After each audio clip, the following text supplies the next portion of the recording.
नमस्तस्यै नमस्तस्यै नमस्तस्यै नमो नमः। ओम शांति। आज पूरे भारतवर्ष में नवरात्रि अपनी पुनः रीति से फिर से एक नया रूप लेकर के आया हुआ है। एक अलग उमंग उत्साह सबके अंदर है इस नवरात्रि के त्यौहार को लेकर के। और हम सभी जानते हैं कि भारत एक आध्यात्म प्रधान देश है। भारत को ही देवभूमि कहा गया है, जहाँ आए दिन भिन्न भिन्न प्रकार से अलग अलग त्योहारों को बहुत सुंदर रीति से, बहुत उमंग उत्साह के साथ, बहुत खुशी के साथ हम सभी मनाते हैं। और आज हमारे सामने ये नवरात्रि है। इस नवरात्रि में जिसमें हम नव दुर्गा की पूजा करते हैं, आराधना करते हैं, भक्ति करते हैं, उपवास करते हैं, और जिसमें हम इन सर्व देवियों को एक शक्ति के रूप में हम पूजा करते हैं।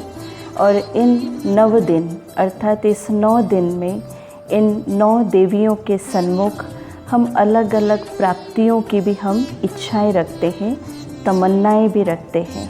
लेकिन आज हम आध्यात्म रीति से हम देखेंगे कि जिस देवी की हम पूजा करते हैं, जिसको दुर्गा पूजा के नाम से जाना जाता है, तो क्या ये शक्तियाँ, ये अष्ट शक्ति तथा अष्टभुजा के रूप में जो दिखाया गया है इन देवियों को, क्या वास्तविकता में ये अष्टभुजा वाली कोई देवियाँ थी, या इसके पीछे कोई अलग सी रीति से एक रहस्य छिपा हुआ है?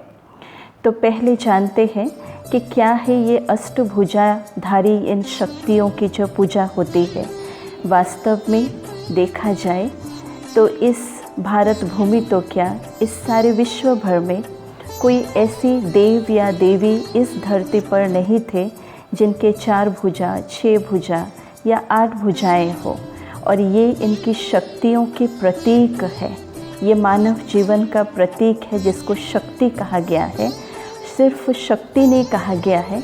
आज ये नवरात्रि की जो त्यौहार हम मना रहे हैं, ये वास्तव में शिव शक्तियों की पूजा हो रही है। तो वर्तमान हम आध्यात्म रीति से, एक आध्यात्मिक दृष्टिकोण से एक एक शक्तियों को बहुत गहन रीति से हम जानेंगे। और सबसे पहली शक्ति, ये किसकी शक्ति है? ये शक्तियों की पूजा है। ये आत्मा की शक्तियों की पूजा होती है। ये आत्मा की आंतरिक शक्तियाँ हैं। तो पहली शक्ति इस आत्मा की क्या है कि सहन करने की शक्ति है। पावर टू टॉलरेंस की शक्ति कहा गया है। सहन शक्ति जो कि सबसे बड़ी शक्ति है। कई बार इस सहन शक्ति को हम कहते हैं कि सहनशीलता का ये गुण भी है। सहनशीलता ये 2 शब्दों से है। अगर हम इसको डिवाइड करें तो पहला है सहन और दूसरा है शील। शील अर्थात चरित्र। तो सहन करते करते जब कोई व्यक्ति अपने जीवन में सहन करता जाता है, तो उस मानव के जीवन में उसकी जो महिमा, उसकी जो चरित्र की गुणगान होती है, वो उसकी सहनशीलता के गुण के आधार से। और बार बार जब व्यक्ति इस सहनशीलता के गुण को अपने जीवन में जब वो धारण कर लेता है, तब उसके अंदर ये सहनशीलता का गुण एक शक्ति रूप बन जाता है, एक शक्ति रूप। एक सुंदर सी कहानी मेरी आंखों के सामने आती है। यह 2 ऋषियों की बात है। एक ऋषि का नाम है वशिष्ठ ऋषि और दूसरे ऋषि का नाम है विश्वामित्र ऋषि, जिसको हम सभी जानते हैं। तो कहानी इस प्रकार की है कि वशिष्ठ ऋषि अपने कुटिया पर विराजमान थे। उस समय विश्वामित्र ऋषि का आना हुआ वशिष्ठ मुनि के पास। और जैसे ही वशिष्ठ मुनि ने विश्वामित्र ऋषि को देखा, तो उन्होंने उनको संबोधित करके कहा कि हे राज ऋषि आइए, हे राज ऋषि आप आइए, पधारिए। तो यही शब्द सुन करके विश्वामित्र ऋषि को बहुत क्रोध आया, बहुत गुस्सा किए और गुस्से से वशिष्ठ मुनि को कहा कि हे मुनि, मैं इतनी महान आत्मा हूँ, है ना, और मुझे सिर्फ राज ऋषि का नाम दिया गया है। राज ऋषि बोल करके सिर्फ मुझे ये आह्वान करके आपने मुझे इस कुटिया पर विराजमान होने के लिए कहा है।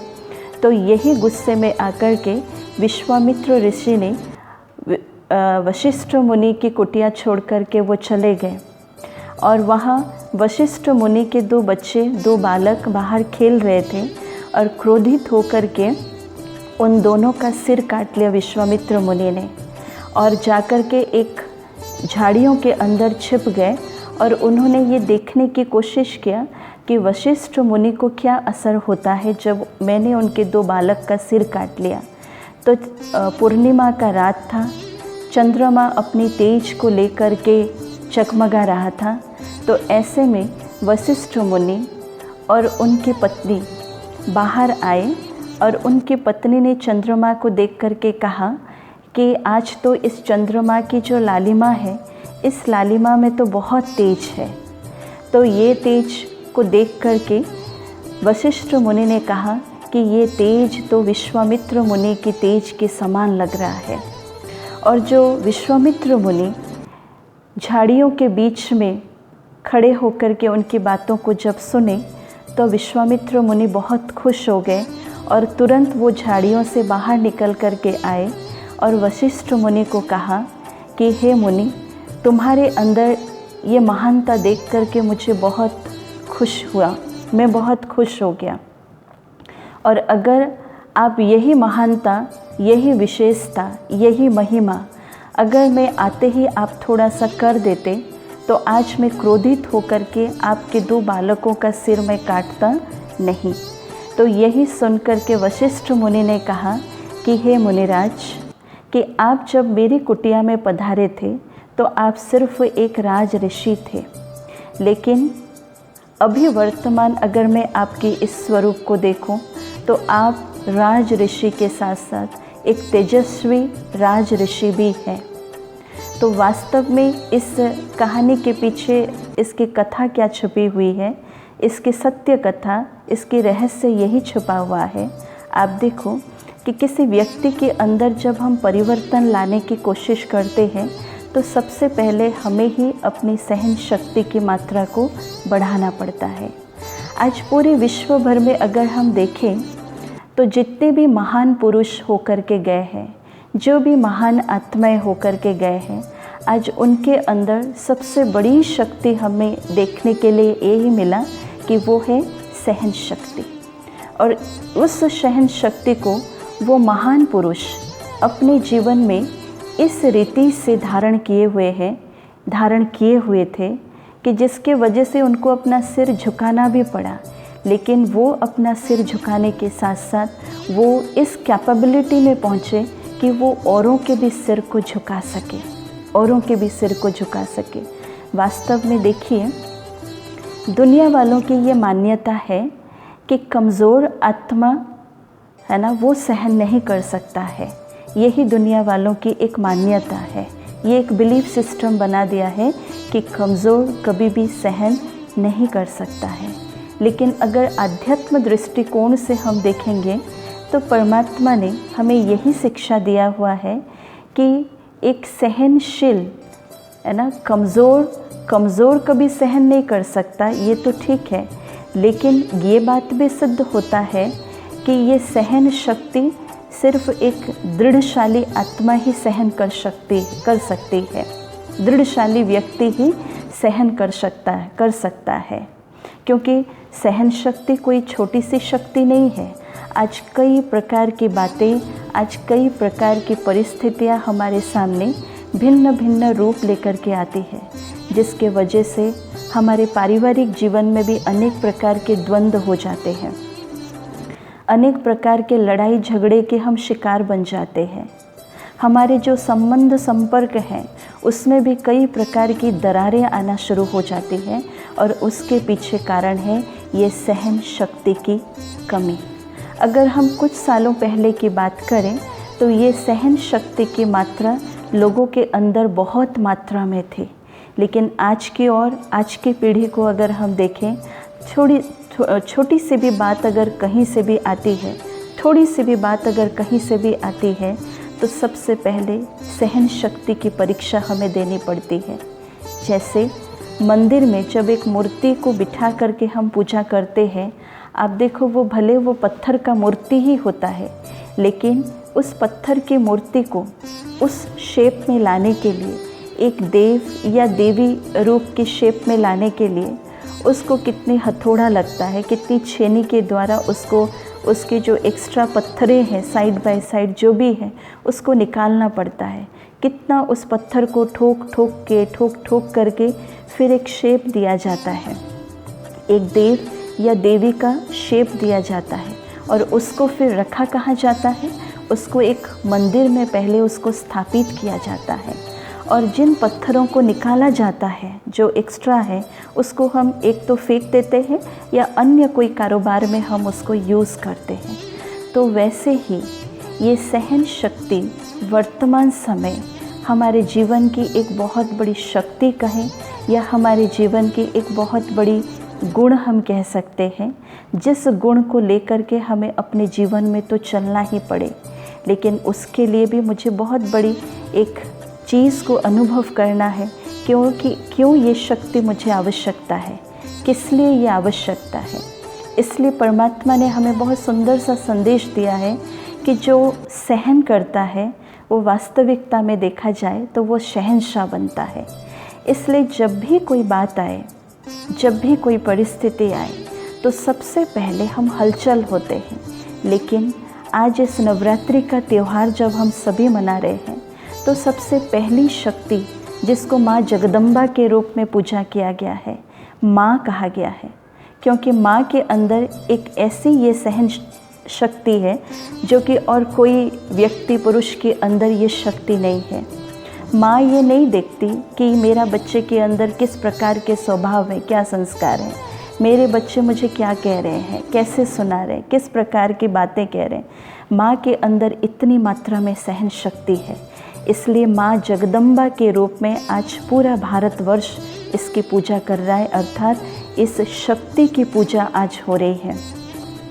तो जिस विधि विधान, पूजन, गायन, वंदन के साथ आज हम ये नवरात्रि के त्यौहार को मना रहे हैं, तो आज के इस दिन हम अपने अंदर एक दृढ़ प्रतिज्ञा कर ले कि भले मेरे अंदर जितनी भी मात्रा में ये सहन शक्ति है, आज मुझे इस नवरात्रि के त्यौहार में, इस नवरात्रि के उस पर्व में मुझे अपने अंदर सहन शक्ति की मात्रा को और भी बढ़ाना है। क्योंकि महान वही बनता है जो समय प्रमाण हर परिस्थिति को जो सहन करके अपनी कमज़ोरियों को पहले अपनी आँखों के सामने रख करके फिर वो आगे बढ़ता जाता है। उसकी ही पूजन होती है, उसकी ही गायन होती है। लेकिन कई बार हम ये भी देखते हैं, है ना, हम सभी अनुभवी हैं कि हमारे ही कई पुराने स्वभाव संस्कार हमारे लिए बड़े कठिन रूप से आ जाते हैं, जिसको सहन करना हमारे लिए बहुत मुश्किल हो जाता है। तो सबसे पहले हमें क्या करना है कि मुझे पहले अपनी कमी कमज़ोरियों को बहुत सूक्ष्म रीति से मुझे उसको बहुत नज़दीक से देखना है कि ये कमी कमज़ोरियाँ मुझे बहुत तड़पा रही है, मुझे बहुत दुख दे रही है, मेरे अंदर और भी नेगेटिविटी को फैला रही है, जो कि दूसरों के लिए फिर हम निमित्त बनने वाले हैं।